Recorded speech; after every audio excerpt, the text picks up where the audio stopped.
নমস্কাৰ। এই ফটোখনৰ এই কণমানি ল'ৰাটোৰ হাঁহিটো দেখি হয়তো আপোনালোকে বুজিব পাৰিছে। হয়, সন্মুখত সকলোৰে হেঁপাহৰ আদৰৰ ৰঙালী বিহু, বাপতিসাহোন ৰঙালী বিহু। আৰু এই ৰঙালী বিহুৰ উৎসাহত যেতিয়া আমাৰ ভতিজাজনৰ সন্মুখত এই ঢোলকেইটা দেখুৱাই দিলোঁ, তেতিয়া মানে তাৰ যিটোহে ফূৰ্তি, সেই ফূৰ্তি দেখি আমিও আচৰিত হৈ গ'লোঁ। আচলতে এয়াই বিহুৰ এক মাদকতা। কি সৰু, কি ডাঙৰ, বা কি বুঢ়া, কি বুঢ়া বেথা, সকলোৱে এই বিহুৰ যিটো আৱেগ তাত বলীয়া, নহয়নে বাৰু? তাকে, আৰু আমিও তাৰ সেই উৎসাহ দেখি খুব ফূৰ্তিত আনন্দ মনে আমি চাই থাকিলোঁ। একবাৰ উঠাব একবাৰ পেলাব আৰু তাক আচলতে এৰি দিছোঁ আজি, কিমান কি কৰে সি চাওক। আৰু আমি পুৰা মানে উপভোগ কৰি থাকোঁ তাৰ হেৰিটোত। কিন্তু ভয়ো লাগে, ঢোলকেইটাৰ ওজনো আছে মানে। এনেকুৱা সি গমো পাইছে, চাওকচোন এয়া মাৰি থাকে, আৰু মানে কোনফালে দুইফালে যে মাৰে সেইটো কথাও জানে মানে। বিৰাট ফূৰ্তি আৰু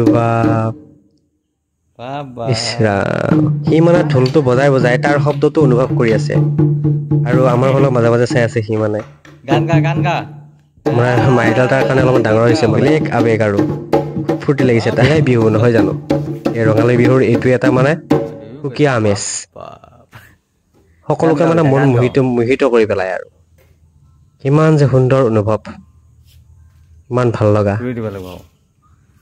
আমি ভাবিছোঁ আমি হুঁচৰি গাম, আৰু ঠিক তেনেকুৱাকে আমি মানে ঢোলকেইটা আমাৰ ঘৰত আনি থলোঁ।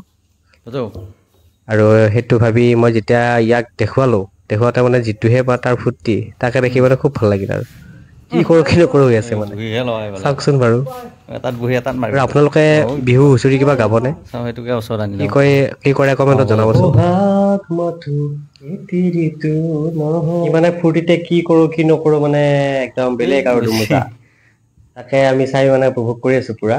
এই যে সি প্ৰথমবাৰৰ বাবে ঢোল পাইছে বা শব্দবোৰ শুনিছে, তাৰ সেই সময়কণৰ মধুৰতাখিনি মই অনুভৱ কৰিব পাৰিছোঁ।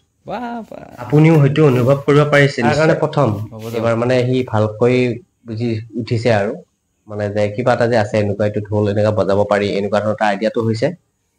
তাৰ এতিয়া মাত্ৰ 2 বছৰ, সেইটোৱে। আৰু সেইকাৰণে সি পুৰা নিৰীক্ষণ কৰি আছে, এইটো কেনেকে কি কৰে পুৰা আৰু চাই আছে মানে। বিহুৰ আৱেগ কিন্তু ভাষাৰে বুজাই কৈ শেষ কৰিব নোৱাৰি দেই। ঢোলৰ প্ৰতি যিটো প্ৰেম, সেয়া প্ৰেম হৈছে একদম নিভাঁজ মানে।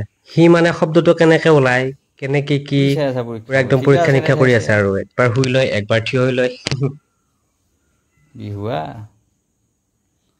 হ'ব আইতা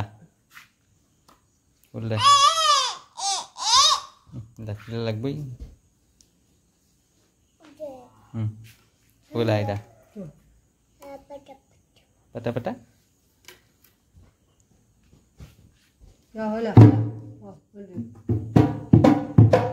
এই কণমানি বয়সতে তাৰ যিটো ঢোলৰ প্ৰতি আগ্ৰহ, তাকে দেখি আমি আপ্লুত হৈছোঁ। আৰু আপোনালোকে তাক আশীৰ্বাদ কৰিব, যাতে সি এদিন আমাৰ অসমীয়া সংস্কৃতিৰ বাৰ্তাবাহক হিচাপে